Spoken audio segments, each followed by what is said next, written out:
পাত্র ঘরে যাবো, তুমি দেরি করো না। আরে এ যে ক্যানিং নদী, ভাগনা ডুবে যাবি রে। এটা ক্যানিং নদী, হেভি গভীর আর হেভি স্রোত। তুই বাচ্চা ছেলে ঠাই পাবি না, তলিয়ে যাবি। আমাকে দে সাঁতার কাটে।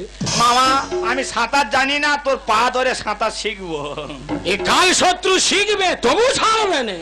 এই তুই বিয়ে করে নিয়ে এসেছিস, কিন্তু ওই মেয়েটার সঙ্গে ও তো 3 বছর আগে আমি রেজিস্ট্রি ম্যারেজ করে দিয়েছি। তোর জ্ঞান আছে? 3 বছর আগে তোর দিদিমা আমাদের রেজিস্ট্রি করে রেখেছে, তার উপরে তুই বিয়ে করে ঘরে এনেছিস। কি রে হারাইর বাচ্চা, তোর জ্ঞান? ও এই তুই তো নিজের মাথার চুল নিজে ছিঁড়তিস। চুল ছিঁড়ে বিক্রি করে সানপাউরি খাবো। ছোটবেলা থেকে তোকে আমি লালন পালন করেছি, আর এই তুই তার প্রতিদান দিলি। এই প্রতিদান দেবো বলে আমি তো তোমাদের বাড়ি আছি।